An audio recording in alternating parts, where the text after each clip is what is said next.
10 on a 59 Mini Cooper Clubman. So that's the 1.6 petrol manual gearbox Clubman, so you're the estate if you like. We're going to start by having a good look at the bodywork, and then we'll move on to the interior, and then we'll go for a cold engine startup. If we look down this side, you can see it's nice and straight all the way down there. It's not full of ripples or dents. Driver's front wing, we've got a couple of little stone chips across the top there. In fact, that's a bit of dirt, but we've got 1, 2, 3 there. Plastics on this are all nice and tidy. They're not dried out or covered in back to black. They're all good. It's on a set of aftermarket Calibra wheels with a red rim. A little bit of curbing on them, but generally pretty good. Actually quite suit the car, to be fair. Loads of tread left on the tyre. Continuing down the side, this section here is all nice and tidy. There's no real marks to note on that. Plastics along the bottom of the windscreen are clean and dry. They're not sort of covered in back to black or cracked. Gloss black window trim is all good as well. There's no stone chips on that.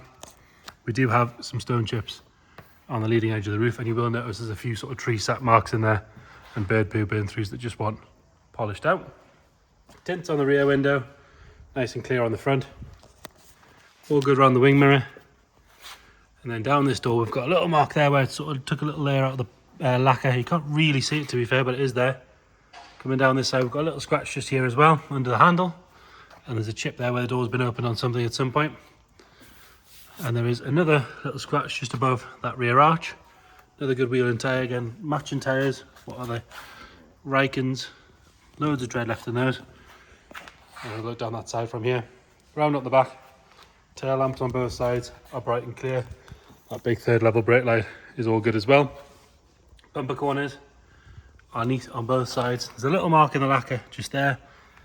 And if we're being really picky, this section could do with a good polish because it's just sort of gone a bit dull on the gloss black. Normally they rust in this area here. Got a little bubble there, but generally pretty good. None around the rear wipers. And then obviously you've got those twin, if we unlock it, twin barn style doors, which are really nice to have. You should be able to pop them open and they open on their rams like this one does. All nice and neat on the bottom there. Round up the passenger side, and again if you look down that side, nice and straight. This side doesn't have the rear door, it's only on one side on this era Clubman. Plastics on this side are good. Another matching, this one, 4 matching tyres, loads of tread left in those. Nice and neat on the rear quarter. A little bit of dirt there, we'll ignore that. 1 or 2 minor stone chips where the arch kicks out, but generally very nice. All good down this side. We've got another little stone chip just there, but nothing else to whinge about on the door. And then we've got stone chip on the top and 1 more there. Round out the front, if we're being really picky, the headlights could do with a bit of a polish. They've got a little bit milky. Being a Cooper, you get the fog lamps. That one's got a little bit of condensation in it. A couple of minor stone chips down the bottom and a few more on the bonnet. They always look worse because it's a sort of cream colour, isn't it? And there is a couple of sort of tree sappy bird poo marks in the bonnet itself that would want polished out.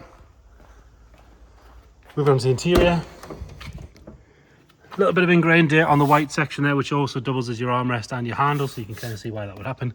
Rest of the door, all nice and neat. Driver's seat. It's nice all the way down. There's a little bit of a sag on the bolster, but the bolster's still nice and firm. Good steam clean should tighten that up. No real signs of any wear on the steering wheel. Press that, it's 88,036 miles. Nice and neat on the dash top and down the centre console. Standard spec stereo and everything still in there. We've got front and rear fogs, aircon, boosted CD, 6-speed manual as well. Although you've got the rear door, these do still tilt forward, and then you've got this extra thing here to open to get in and out. So nice big opening. Rear seats in here. Car could do with a good clean really, but the seats are nice and tidy. They're not sort of covered any rips or tears. There's no funny smells in there. Doesn't smell of smoke or dog or trap moisture or anything like that. Really practical little car as well. Into the boot, and again, carpet could do with a hoover, but all nice and tidy in there. We do have the extra load cover, which is nice to have. And like I say, these do actually open on the Rams, which is pretty rare these days, and it's dead useful to have. Passenger side. Nice and neat on the door card. Does have the gloss black trim, which is nice. Got that extra little cubby secret compartment in there. We've got some CDs in there. Leather across the top there is all nice. And the passenger seat's got a couple of little bits of dirt on it that would sort of shampoo out, but other than that, all good. And we'll pull the bonnet while we're there. 1.6 litre petrol, 6-speed manual gearbox. And a bonnet release that I can't find. It's under here somewhere, I know it is. There we go.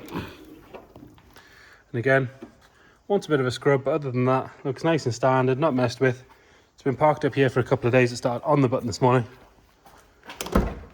These ones you've got to put the key in on this side. It's like a little grab thing. Clutch in, hit the button. That's it, firing up on the button, ready to go. No nasty smoke coming out the back. It's beeping because it wants fuel, but we've got no engine management lights on, no other lights or anything like that.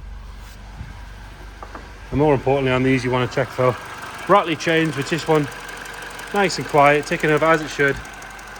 That's a 2010 on a 59 Mini Cooper Clubman. Any questions at all, please get in touch. Thank you.